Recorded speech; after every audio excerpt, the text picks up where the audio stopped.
What's up, guys? Phil Daru back again with another video. Head strength and conditioning coach for American Top Team and Daru Strong Training Systems. I'm here today with my girl, Dr. Christiana Marin. She's here to work on my beat up knees.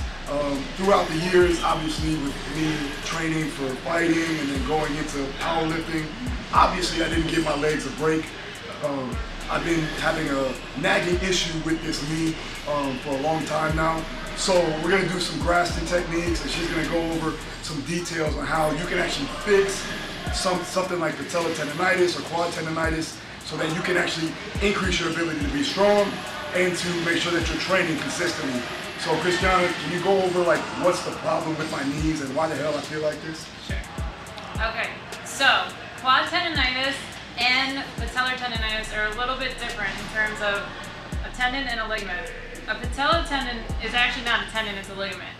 Okay, so it actually attaches the patella bone, that circular bone, to the actual tibial tuberosity here. So it's a little bit different in terms of its healing pattern. Your quad tendon attaches the actual quadricep muscles into, you'll see this actual fascia here, and then wraps over that patella, goes into that patellar tendon. So sometimes you can have one or the other and then both vice versa together, how much repetitive exercises you're doing with it. So that tendon can get really inflamed too. Now a tendon has contractile properties, so a lot of times when you're doing more quad dominant exercises, that tendon can get really flared up. So what happens is there becomes an inflammation underneath the actual tendon, and that's what you're actually feeling is that irregularity. And then the tendon becomes like almost a frayed growth.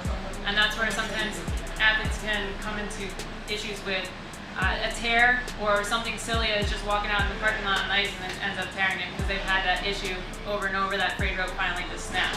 So it is really important that he does take care of it. So we are going to do some myofascial stuff with the Graston tools. Now these are instruments, metal instruments that actually help realign structural tissue. So I always talk about that spaghetti model where your tendon and your ligament can actually look like cooked spaghetti in a strainer that's been sitting there very irregular. And then this tool actually realigns it again so it looks like uncooked spaghetti again, so it's nice and linear. And that's where you actually see healing properties. You'll see more, pain patterns go away, and then especially with the training, you'll be able to train more quadriceps. What I also recommend is something that's more chronic with quad tendonitis is in the program to start doing more isometric strengthening to actually start creating some tension on that tendon, especially when it's really chronic. In acute phases, you actually want to start healing it in terms of ice, rest, compression, all that stuff. When it's more chronic, in terms of Phil's case, I would love him to start doing more isometric strengthening of his quads, and then eventually when it starts feeling better, go to eccentrics, and then back to full-on concentrics, and posterior chain strengthening is huge. Yeah, so I think that's been a major issue because I got stuck in doing bilateral back squats to get ready for the meet. So now I'm doing a little bit more triphasic. I've been doing eccentric loading. I've been doing isometrics now. I'm in an isometric block. It has been feeling a little better, and I'm also varying my exercises when it comes down to my squat. So I will be doing more box squats, trying to work on the hamstring. My hamstrings are not a weak point in my body. It's my quads. So I was overloading my quads, and this is what happens. Plus, I do have some compensation because of that. I have less in dorsiflexion, right? A little bit less dorsiflexion in that ankle because I from kicking when I was fighting. So I have less range in that area, so I kind of shift over to my right side, and that's been the issue. That's been creating more on the right side. So he was having a lot of issues on the left, and now he's been having more issues on the right. Yep. And then a good time to talk about it is doing some patellar mobilization, and that's something you can actually educate the patient on too. It's just actually getting them to move that kneecap around in different directions, especially if it's super stiff. Now, what about full knee rotation? Just like controlled or tibia rotation? Yeah. Great. Okay. They're beautiful. Yeah, because a lot of times what you'll see is, let's say someone's very flat foot or they have discrepancies in the ankle joint, the subtalar joint. That can actually create a tibial torsion of the actual shin bone, so you'll see the tibia actually go in or out depending on what's going on at the ankle joint, and that can affect the mechanics of the knee, and that can work on its way up to the hip as well. So someone who's very flat foot, you'll see their feet come in, their tibia externally rotates, and then the femur kind of internally rotates. So if you actually really want to look at it, and that's something we could eventually do, is look at actually what's going on in your ankle joint and then see how that's affecting your mechanics on the way up. Definitely. I think we'll do that today. So yeah. stay tuned, we're gonna get going.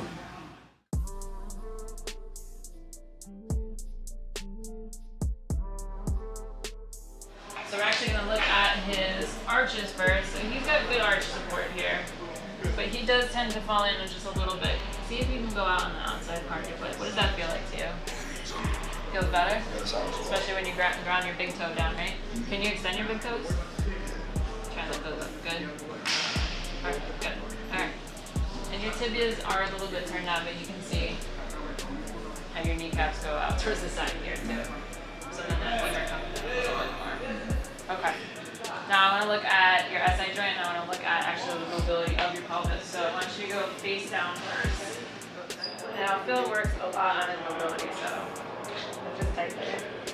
So test an intern and then next one. Okay, right, 11 and 8. Okay. This way. Now this way, right side is very more, so let's see. Let's go. What do you feel when you're doing your cars? It's actually tighter. That's from years ago. That's from years ago. A lot more. See, it's a lot more compensation. Let's see your dorsiflexion. That's not bad. It's not, but it's much than this. At least I feel like it. Well, yeah. And that's what you feel when you're doing your car. So I'm just testing mobility of the kneecap. How do you feel when you're doing the hills and rounds routine? So he actually laterally tracks here, and you can actually see his kneecap loves that direction. And that's why he's getting a little more of the inner pain here. No pain if I push, right? If I push down like this and you squeeze your quads, what do you feel? Nothing? Okay, what about this one? Squeeze that. Got a little kind of way, right? Feel that flex. Okay. Let's see it straight like this.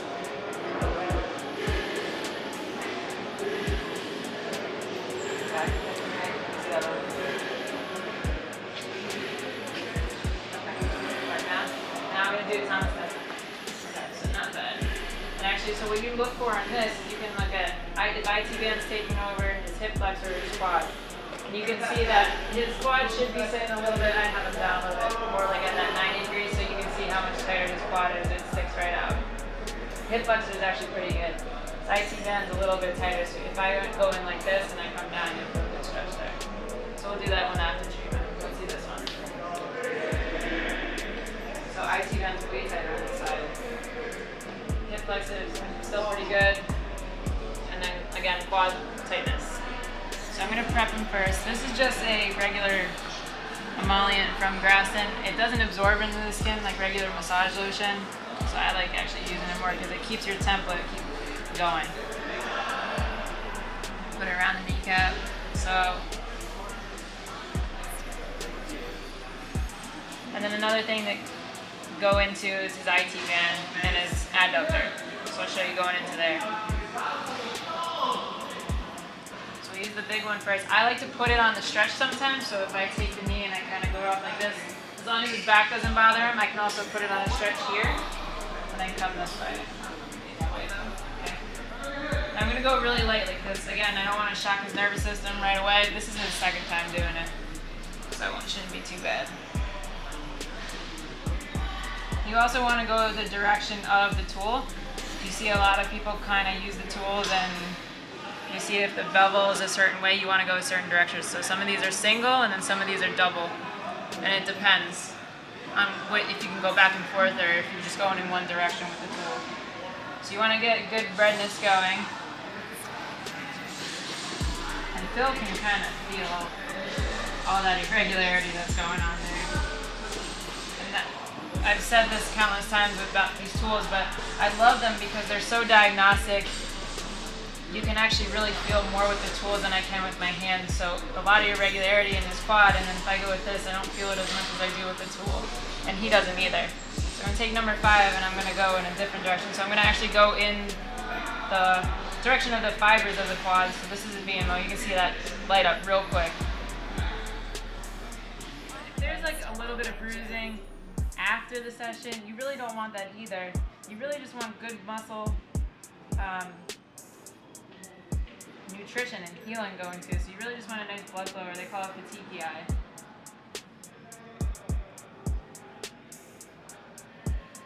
And you can feel as you go that it gets a lot smoother. And then I'm going to go and fillet the muscle. So I'm just separating his adductor from his VMO. So you can kind of feel a little funky. And then I'm going to bring it back on here so you guys can see this. So I'll take this one and I can kind of go around it too. So I'm shaping the outer quad. And then you can actually see a separation into his IT band here. So when I get him on his side too, I'll show you how I'll fillet that as well.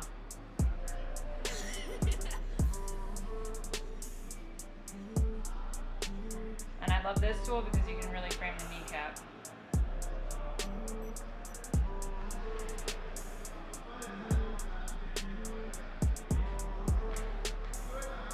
And you can actually feel in that quad tendon this like irregularity type of feeling. And I'm going to actually push his kneecap to the side, so I'm going to push it medially. Now I'm going to take this tool, number 2, and I'm going to go and get right under that kneecap. It's a hard area to get. But if you give that some slack, you can actually really get up and underneath that. And then I'm going to push it this way, and you can see it this way.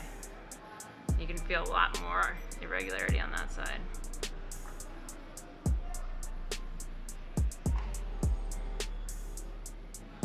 And then I'm going to go right on that tendon here. You can see how that kind of lights up. Is that tender? Now it feels good? And a lot of times with tendonitis, a lot of people love doing cross friction, especially manually. So I can kind of put this here. And so now the tendon runs this way. So what I mean by cross friction is I'm actually going against that. So I'm going perpendicular with it. Now you can do that on any tendon. You can do that on the biceps tendon. You can do it on, you know, the tendon in your elbow. And you can kind of feel that irregularity go away. And I'm going to do the same on the patellar tendon here. So I'm going to put his foot here.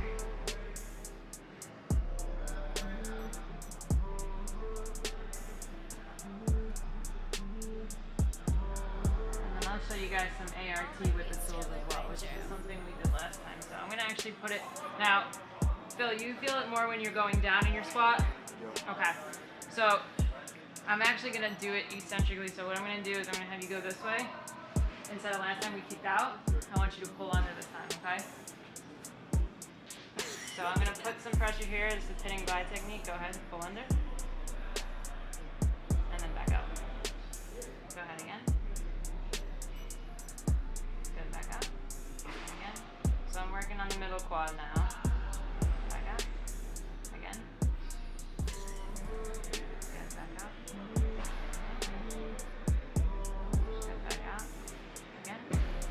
Now I'm going to glide it. And you feel a lot more irregularity with that. Go ahead. Again.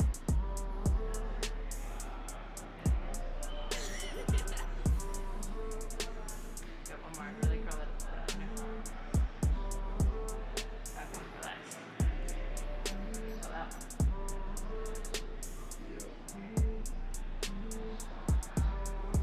Alright, let's go into that VMO. Same thing, so pull under for me. Good, relax. Go ahead again. Good, relax. Go. Good, relax. Go. Good, relax. Go. Good again. Go. Good again. Go. So another progression of this too is when Phil starts feeling a little bit better is we actually do it with a squat. Now we can actually do it with like a partial squat. You can actually start doing it with a full-on squat. You can do it with a resistance band, so he's actually kicking with a resistance band, and then we'll do it like a half kneel squat, him trying to descend down while I'm doing the Graston with it. So it's a progression with the tools, just like you progress the exercise as well. This doesn't feel so great on the inside.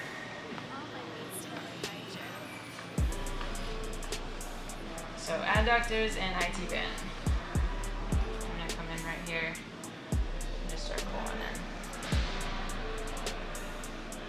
want to also be a little careful going in the adductors because you have this adductor tubercle that lays there, and it's just little bony protuberance off that femur, and that can tend to get really uncomfortable. But look, if you see how he gets this nice redness, and that's really realistically what you want to see. You don't want to make the patient uncomfortable.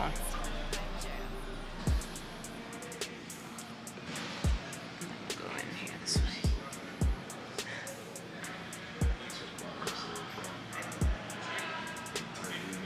Yep. What are you doing leg press though? Are you doing leg pressing? You like ever doing like where you're working on the outer quad?